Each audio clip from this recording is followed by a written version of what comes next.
আসসালামু আলাইকুম viewers, B.science স্কুলের পক্ষ থেকে আরেকটি গুরুত্বপূর্ণ ক্লাসে সকলকে স্বাগতম। আজ আমি তোমাদের সামনে উপস্থাপন করব ত্রিভুজ বিষয়টি নিয়ে। তো ত্রিভুজ অত্যন্ত গুরুত্বপূর্ণ একটি বিষয়, কারণ সেই প্রাইমারি লেভেল থেকে শুরু করে হায়ার ক্লাস পর্যন্ত প্রত্যেক জায়গায় ত্রিভুজের বিচরণ বিদ্যমান।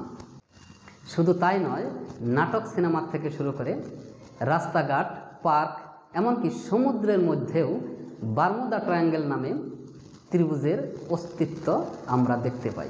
সো এই বিষয়টি আমাদের জীবনের জন্য অত্যন্ত গুরুত্বপূর্ণ। তো চলো কথা না বাড়িয়ে শুরু করা যাক। তো আজ আমরা এই ক্লাসে ত্রিভুজের সংজ্ঞা, এর সাইজ, শেপ, অর্থাৎ একে দেখতে কেমন, এর পরিচিতি এবং একে কিভাবে প্রকাশ করতে পারি, এই সমস্ত বিষয় নিয়ে আলোচনা করব। তো প্রত্যেকেই ভিডিওটা না টেনে তোমরা যদি পুরো ভিডিও দেখো তাহলে অবশ্যই এর থেকে অনেক নতুন নতুন তথ্য জানতে পারবে, কারণ ভিডিওর বিভিন্ন জায়গায় নতুনত্ব আনার চেষ্টা করা হয়েছে এবং নতুন নতুন তথ্য যোগ করার চেষ্টা করা হয়েছে। তো তোমরা যদি পুরো ভিডিওকে দেখো খুব ভালো করে খেয়াল করে, তাহলে অবশ্যই এর থেকে অনেক নতুন নতুন তথ্য জানতে পারবে এবং অন্যকে ইমপ্রেস করতে পারবে।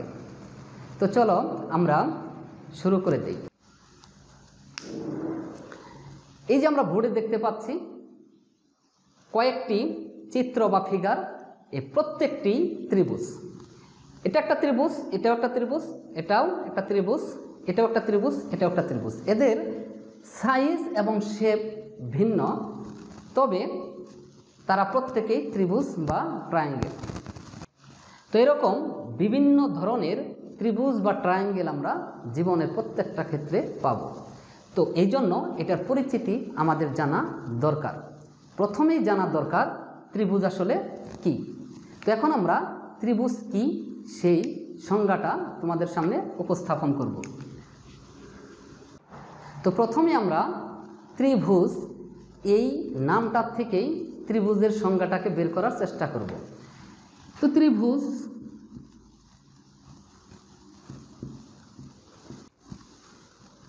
আর হচ্ছে ভুজ।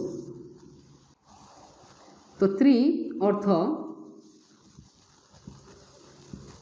তিন, আর ভুজ অর্থ বাহু। তাহলে ত্রিভুজ শব্দটি সাথে জড়িত আছে তিন বাহু। তাহলে ত্রিভুজ কাকে বলে? আমরা বলতে পারি তিনটি বাহু দ্বারা সীমাবদ্ধ ক্ষেত্র বা ফিগার বা চিত্রকে ত্রিভুজ বলে। যেমন এই একটা বাহু, বা একে আমরা লাইন সেগমেন্টস বা রেখাংশ দ্বারা প্রকাশ করতে পারি।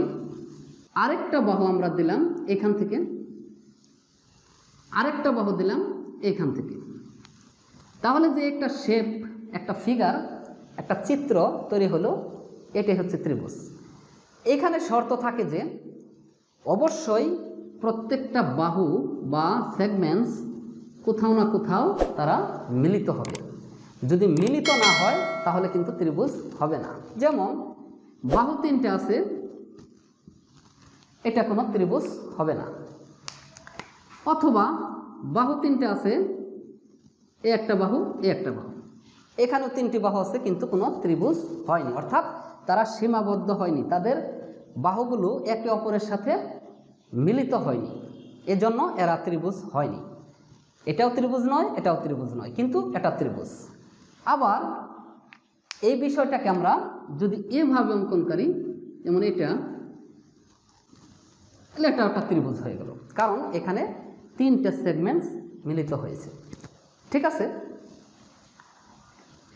ওকে।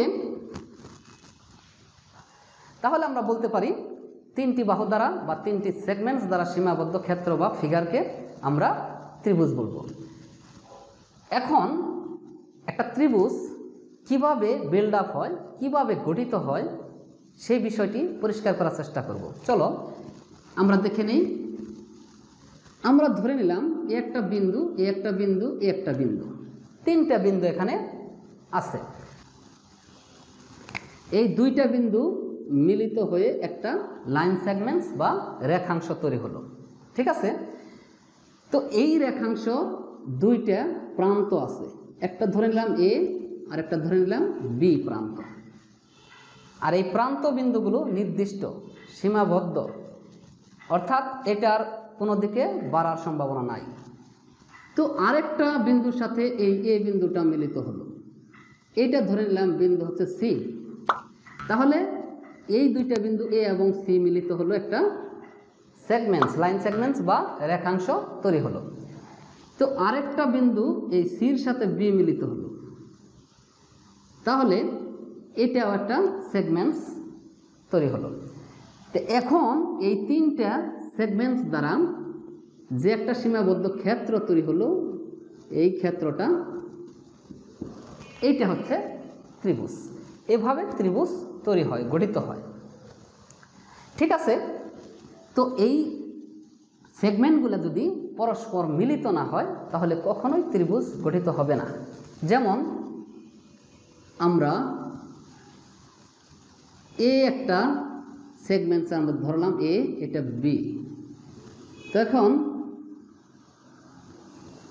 আরেকটা হলো সেগমেন্টস চিন্তা করলাম এ সি। তো আরেকটা সেগমেন্টস আমরা চিন্তা করলাম বি ডি। তো এগুলো কয়টা রেখাংশ আছে এখানে?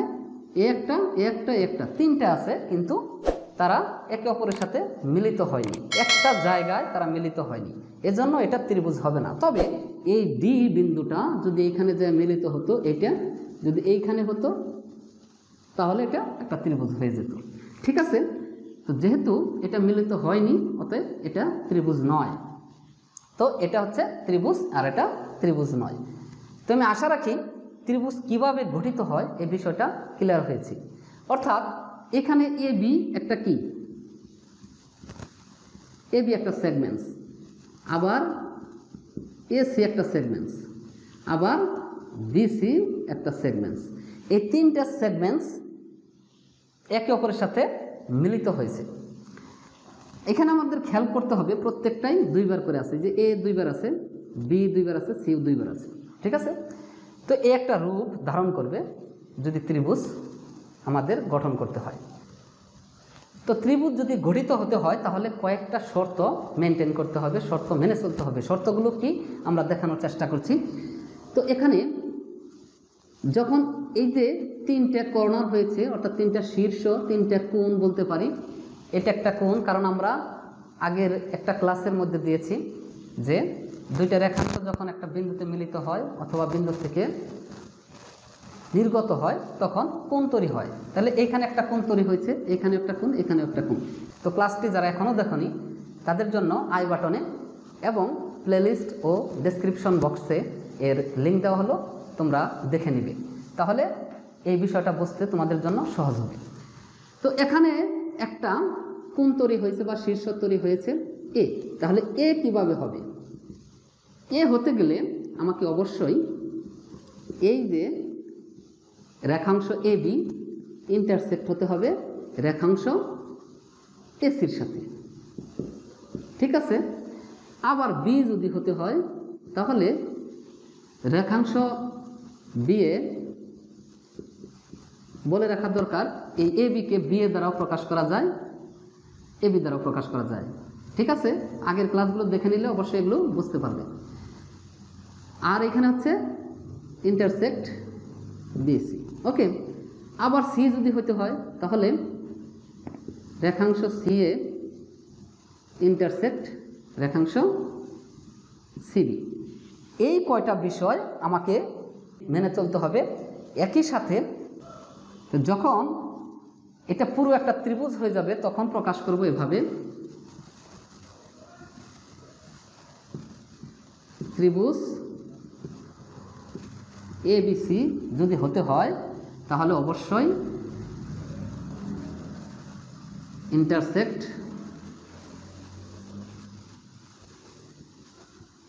AC intersect BC. এই বিষয়টা আমাদেরকে মেনে চলতে হবে। তো ত্রিভুজ হতে গেলে এই শর্ত মেনে চলতে হবে। এই তিনটা শর্তের সাথে এটা আমি যখন মেনে চলবো তখন একটা পুরো ত্রিভুজ গঠিত হবে। ঠিক আছে, অর্থাৎ এই যে এই বিন্দুতে এই বিন্দুতে এই বিন্দুতে এই রেখাংশগুলো ইন্টারসেক্ট হয়েছে, ছেদ করেছে। ঠিক আছে, এখন আমরা ত্রিভুজ কিভাবে আমরা ত্রিভুজকে প্রকাশ করতে পারি, অর্থাৎ কি কি চিহ্নের মাধ্যমে এবং একটা ত্রিভুজকে আমরা কয়ভাবে প্রকাশ করতে পারি সেই বিষয়টি নিয়ে আলোচনা করব। চলো শুরু করি। তো ধরে নিলাম আমরা এবিসি একটি ত্রিভুজ, তাহলে এই ত্রিভুজটিকে আমরা কিভাবে প্রকাশ করতে পারি। তো জানিয়ে রাখা ভালো, একটা ত্রিভুজকে আমরা ত্রিভুজ শব্দটি না লিখে একটা চিহ্নের মাধ্যমে প্রকাশ করতে পারি। সেই চিহ্নটা কি? এই ত্রিভুজ আকৃতি হবে, চিহ্নটা হবে এটা। এই চিহ্নের মাধ্যমে, এই ডেল্টা বা এই চিহ্নের মাধ্যমে আমরা ত্রিভুজকে প্রকাশ করি। ঠিক আছে, এখন এই যে এবিসি ত্রিভুজ, এটাকে তাহলে আমরা কিভাবে লিখব? এইটাকে লিখতে পারি আমরা এভাবে। এটা একটা প্রকাশ, তাহলে এইটার দ্বারা বোঝা যায় এই ত্রিভুজ অর্থাৎ এবিসি ত্রিভুজ। ওকে, এটাকে আমরা আরও 5 ভাবে প্রকাশ করতে পারি, অর্থাৎ টোটাল 6 ভাবে এই ত্রিভুজটাকে আমরা প্রকাশ করতে পারব। যেমন ত্রিভুজ বিএসি, ত্রিভুজ সিএবি, ত্রিভুজ বিসি এ, ত্রিভুজ সিবি এ, ত্রিভুজ এসিবি। এই 6 ভাবে আমরা এই ত্রিভুজটাকে প্রকাশ করতে পারি। যে কোনোভাবেই প্রকাশ করি না কেন, প্রত্যেকটা যে ভঙ্গি, প্রকাশ ভঙ্গি প্রত্যেকটাই কারেক্ট। তবে আমরা সবচাইতে গ্রহণযোগ্য, সবচাইতে ভালো বেস্ট ওয়ে হচ্ছে ত্রিভুজ এবিসি। এভাবে যদি প্রকাশ করি তাহলে সেটা হবে বেস্ট। তবে তাছাড়াও এই 5 ভাবেও, বাকি 5 ভাবে আমরা প্রকাশ করতে পারি। তো একটা ত্রিভুজ কিভাবে আমরা প্রকাশ করব, আমি আশা রাখি এই পদ্ধতিগুলোর মাধ্যমে বিষয়টি ক্লিয়ার হয়েছে। তো এখন আমরা জানব একটা ত্রিভুজের কি কি অংশ আছে এবং প্রত্যেকটা অংশ আমরা ক্লিয়ারভাবে জানার চেষ্টা করব। একটা ত্রিভুজের মধ্যে অনেকগুলো অংশ আছে, সেই অংশগুলো নিয়ে এখন আলোচনা করব। তো আমরা আগেই জেনেছি এ বি সি একটি ত্রিভুজ। তো এখন আমরা জানব যে এই ত্রিভুজের কি কি অংশ আছে, অর্থাৎ ত্রিভুজ কি কি জিনিস দ্বারা, কি কি অংশ দ্বারা গঠিত। তো ত্রিভুজ শব্দটির মধ্যেই লুকিয়ে আছে 3 শব্দটি। তো এখানে যা যা আছে প্রত্যেকটা জিনিসই 3টা করে আছে। যেমন বাহু আছে 3টা, কোণ আছে 3টা, শীর্ষবিন্দু আছে 3টা। তার মানে এই 9টা জিনিস আমরা এই ত্রিভুজের মধ্যে পাব। তো একে একে আমরা বিষয়গুলো ক্লিয়ার করি, চিত্রের মধ্যে বিষয়গুলো দেখাই। তাহলে এটা হচ্ছে একটা শীর্ষবিন্দু এ,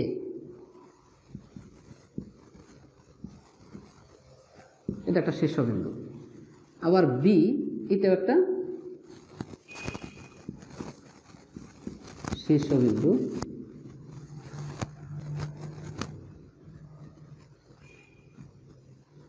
তো এটাকে আমরা ইংরেজিতে VERTEX, ভার্টেক্স বলবো, ভার্টেক্স। ঠিক আছে, আবার সি, এটা একটা শীর্ষবিন্দু, তাহলে এটাও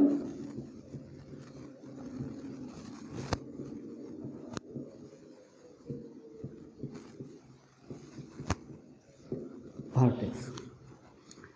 এখন এটা হচ্ছে বাহু এ বি, এটা হচ্ছে ইংরেজিতে বলে সাইড। ঠিক আছে, তাহলে এটা একটা বাহু, এটাকে সাইড বলে, এটা একটা বাহু, সাইড। ঠিক আছে, তাহলে বাহু 3টি, শীর্ষ 3টি আমরা পেয়ে গেলাম। এখন পাবো কোণ, এটা একটা কোণ, এটা একটা কোণ, এটা একটা কোণ। তাহলে এটাকে বলবো আমরা অ্যাঙ্গেল বা কোণ, কোণ বা অ্যাঙ্গেল। তাহলে একটা ত্রিভুজের মোটামুটি যা আছে, একটা ত্রিভুজ গঠিত হতে পারে, একটা ত্রিভুজ গঠিত হতে গেলে যে যে বিষয়গুলো আমাদের লাগবেই, সেই বিষয়গুলো হচ্ছে এই 9টা। তো এখন আমরা বিষয়টিকে একদম ছোট করে লিখতে পারি।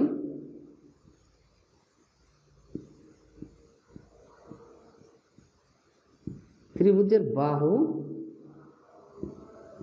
3টি, যেমন